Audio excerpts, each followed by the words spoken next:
I hate that thing. That other thing is bad. Vote for me.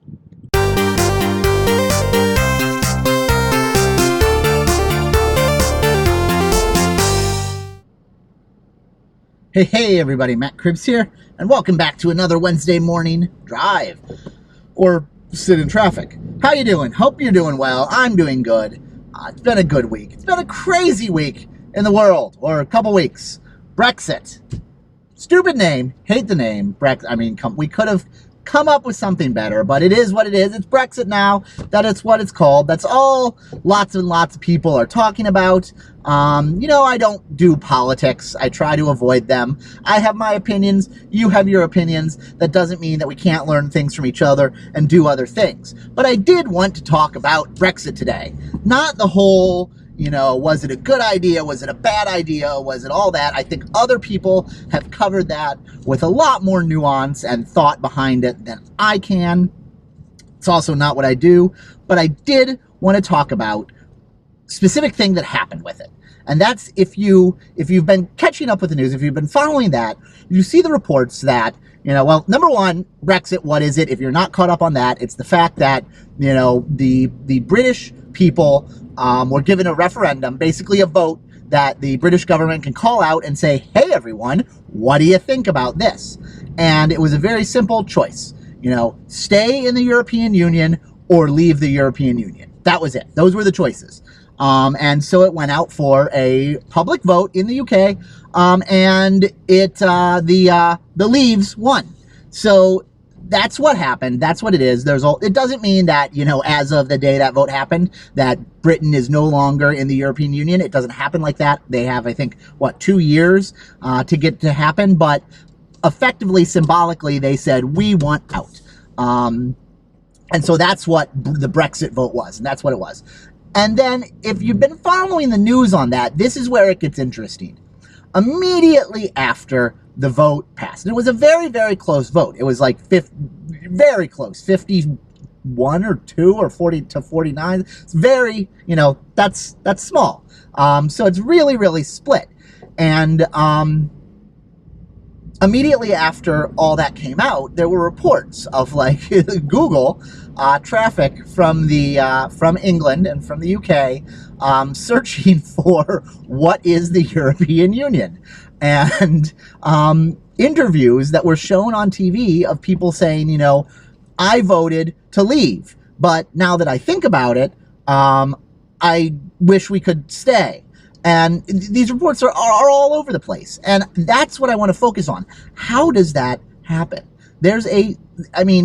Assuming these are true, and let's just for the sake of this discussion assume this is true, there's a number of people out there who voted to do something major to their country, to change the way their country, and in fact the world works, to have a major impact on the world, and the day after are saying, well, maybe that wasn't the decision I wanted to make. Or actually, even worse, if the Google searches are accurate, figuring out what they actually voted for.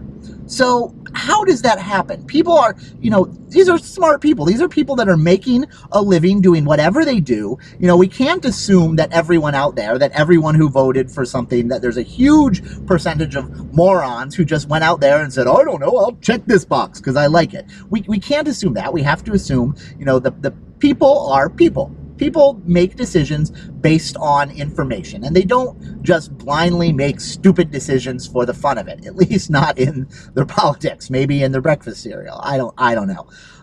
So how did these otherwise rational people make this choice that they seem to be, unhappy with or completely uninformed about? And it's easy to say, they're just uninformed. They just didn't know. They just read the news and they just did this. But why was that? And maybe that's true. Maybe people just, listened to their favorite pundits on the radio or read their favorite websites or did that and formed all their opinions based on, that one slice. We've talked about it before. I think that's a horrible idea. You need to listen to the people you don't agree with to know whether your own decisions are right or not.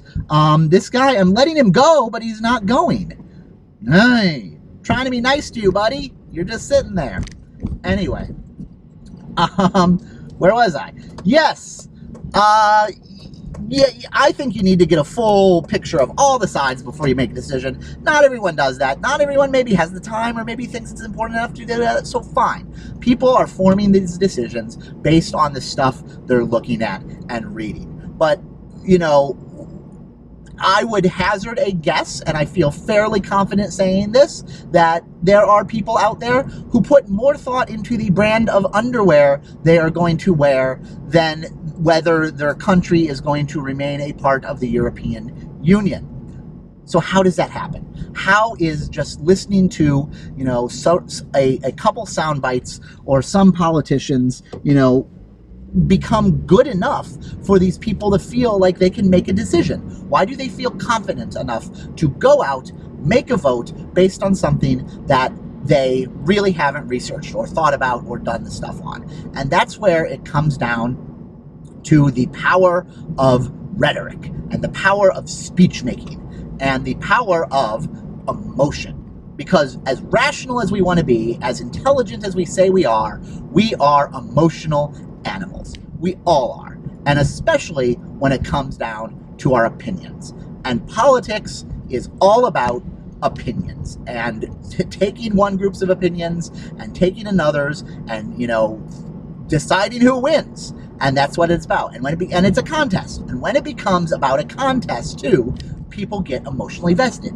People want their side to win, their team to win. You see, that's why we have professional sports, because of that urge. And the same thing exists in politics. And so you get these people who are brilliant speech makers, some of them, or mediocre speech makers, but they all rely on one thing, and that is the emotional appeal.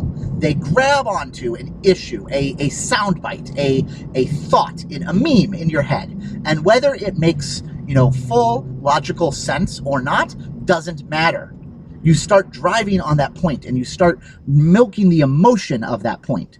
And I wasn't listening to the campaigning for Brexit, so I can't, speak to this in the first person. But from the reports I've read, from the research I've done, a lot of the leave was around the emotion of the immigration stance, and also the sovereignty of the country. So these are very hot emotional topics for people, and the politicians know this, and so one side can talk about the economic impact and the downturn and all these abstract downsides that may happen and stuff, and it's very dry and analytic and clinical and a super strong argument. And it's very, if you look at the data, if you are evaluating this like a math problem or making a sheet and saying, yes, I should do this, and this, it's a very strong argument why you should do one thing. But to defeat that, you don't need to make another argument that's just as strong. All you need to do is appeal to the emotion and need one issue that is hot. And you can actually override all the logic that people may have around themselves and all the logical thinking that they may do about a problem, and have people ignore it because they get their emotions stirred up. And I'm sure you've seen it in yourselves. How many times have you seen a comment on the internet, or how many times have you seen a YouTube comment thread that just degrades into insults at each other? That's when people stop thinking about what they're saying and start letting their emotions rule the conversation. And it's scary and it's dangerous, but it's also extremely powerful. And there are people that use this all the time. And Donald Trump, love him or hate him, I have my own opinion. But regardless of what you think about his politics and what he stands for, there is no argument about the fact that he is an extremely powerful orator. He is very good at grabbing people's emotions and getting them to follow him, getting them to believe him because of this swell of support and emotion. Whether it's logical or not, he gets people to follow him. And, I would say that the fact that he is so polarizing, the fact that, he has so many people willing to vote for him, and equally loud number of people mocking him and calling him a buffoon, is a testament to how powerful that emotional draw is. He's making a very strategic choice to say, I am going to be polarizing. I am not going to shoot or to seek the common ground. I'm going to let emotion rule my campaign, and that means I will get a lot of people who agree with me and get their votes super strongly, but I'm also going to piss a lot of people off and lose them completely. He's running the gamble that the people he's going to get are more than the people he's going to piss off. And that's a lot of what the Brexit voter people did, especially on the Leave side of that campaign, at least in the reports I've seen. Again, wasn't there, so if I'm wrong, someone, please correct me down in the comments. But, you know, you make these strong emotional appeals. Yes, you're going to alienate people. You're going to lose people, but you're making the gamble that you're going to get more supporters by taking that strong stance. And, you know, it's powerful. It works. Whether you agree with them or not, you gotta account for it. And if you want to fight them, you gotta realize that all the logic, all the, you know, strong argument in the world is not going to be able to get people out of their emotional stance. You have to take the emotion out of it. You have to deflate that emotion before you can actually hold a conversation with someone who truly has, you know, got a belief because of the power of the oratory. Or I suppose you could try shouting back just as loud as possible, but fair warning, it's a lot harder to change someone's opinion once they have it than it is to form one to begin with. So that's where I stand. That's my thoughts on the interesting stuff going on with Brexit. It's certainly, we live in interesting times. I don't know if that's a good thing or a bad thing. Time will tell. History will tell. Until next time, till next week, keep playing. I'll talk to you later. Bye.